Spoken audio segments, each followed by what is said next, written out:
भाई। हम बच्चे, हमारे आजकल के बच्चों ने एक मसला बड़ा पक्का याद कर लिया। कहते मौलाना पीर साहब पसंद की शादी करना जायज नहीं। मैं कहता हूं साहब और भी बड़ी चीजें जायज है, एक ही शय जायज रह गई है।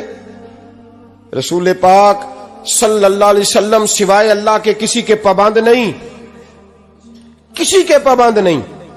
पर जनाब सैयदा खतीजतुल कुबरा रदी अल्लाह ताला अन्हा ने पैगामे निकाह दिया, या रसूलल्लाह मैं शादी करना चाहती हूं, हुजूर किसी के पाबंद नहीं। पर मेरे महबूब ने फरमाया मेरा चचा मेरे वालिद की जगह है, मैं अपने चाचा से पूछ के तुम्हें जवाब दूंगा। यह है पसंद की शादी जो मेरे नबी ने बयान फरमाई है। तू सारा कुछ क्रॉस कर करके गुजर जाता है।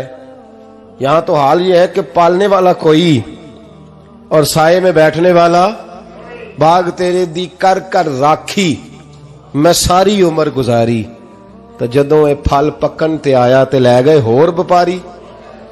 और बेटा गुजरता है अम्मा के दरवाजे के आगे से, अम्मा के दरवाजे के आगे बेटा अमरूद लेके आया है 6 किलो। तवज्जो है मेरी बात पर? इधर देखें जी, छोड़े थोड़ी देर हमारी सुने। वो अमरूद लेके आया 5-6 किलो, तो अम्मा के दरवाजे के करीब से गुजर गया रात को। तो कमाई खाने का टाइम आया ना, तो गुजर गया। तो वो वजीर आजम से डरता है ना, तो जाके बीबी से कहता है बीबी के हकूक देना भी रसूलुल्लाह की सुन्नत है। लेकिन ये क्या बात हुई, तूने बीवी और मां का मुकाबला शुरू करा दिया? समझ तो सही, ये तेरे लिए काबे की जगह है और तू बीवी के लिए काबे की जगह है। उसे भी समझना चाहिए, गौर करना चाहिए। 5 किलो अमरूद लेके तो मां के कमरे के करीब से गुजर गया है। बीबी को जाके कहता है चल आधा किलो अम्मा को भी दे आ, उसके कौन से दांत हैं। तो प्लेट में डाल के वो लाई है। तू समझा ही नहीं, तूने गौर ही नहीं किया। बंदा तो वो ठीक नहीं था, नेपोलियन। पर किसी ने उससे पूछा था बता जिंदगी में पैसे लेने का मजा कब आया? उसने कहा कि मुझे मजा तब आता था कि मैं अपनी सारी कमाई ला के अपनी अम्मा के हाथ पे रखता था, और फिर जब मैं अपनी मां से थोड़ा थोड़ा खर्चा लेता था ना, थोड़ा थोड़ा, तवज्जो है मेरी बात पे? अम्मा जी 10 रुपए दे आज। कहते जब मैं थोड़ा थोड़ा खर्चा लेता था ना, तो मुझे यूं लगता था जैसे मैं बादशाह वक्त के सामने खड़ा हूं और वो खजाने का मुंह खोल खोल के मुझे देता जा रहा है। तू इस जायके को समझ तो सही भाई, तू इसको समझ तो सही भाई। याद रखें और गौर करें, मां और बाप।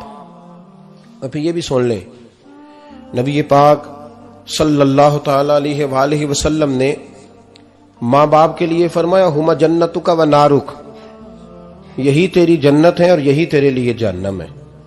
अगर ये राजी हो गए तो तेरे लिए जन्नत है, नाराज हो गए तो चाहे तू 100 पीर के मजार पे हाजिरी दे आ, लेकिन जब तक अब्बा राजी नहीं उतनी देर तक अल्लाह राजी। ये हदीस पाक है, हुजूर ने फरमाया जिसके वालिद राजी उसका अल्लाह राजी, और जिसका बाप नाराज उसका अल्लाह। हाँ बेशक, अब ये हदीस है ना, तो सारे वली एक तरफ बैठ जाएं, कहें या अल्लाह बख्श दे मुरीद को, लेकिन अगर अब्बा कहे या अल्लाह ना माफ करना, तो अल्लाह उन औलिया की नहीं मानता, वालिद की मानता है। इसलिए बुल्ले शाह समानी उड्दियां पढ़ना है, जेड़ा घर बैठा उन्होंने पढ़िया ही नहीं। भाई याद रखो, मां बाप से प्यार करो, इनकी खिदमत करो, इनके पास बैठा करो, और मां बाप को टाइम दें, वक्त दें, चंद घड़ियां उनके पास बैठें। आप यकीन करें अब्बा जी से आप मशवरा कर ले, सिर्फ मशवरा, मर्जी बेशक अपनी करें, लेकिन उस मशवरे में आपको इतना साया मिलेगा कि जिंदगी में कभी नाकामी नहीं होगी। पर असी सज्जन दी मननी, अब्बे दी नहीं मननी। वो फटे पे जो नलायक हमारी तरह का बैठा है उससे मशवरा लेना है, वालिद से नहीं लेना। बाप के पास बैठे, उससे मशवरा लें। मेरे अब्बा जी किसान थे, मैंने अपनी जिंदगी में ढेरों चीजें अपने बाप से सीखी हैं, दर्जनों चीजें सीखी हैं। मेरे वालिद बड़े खुददार थे, मिजाज में अजीब सी खुददारी थी।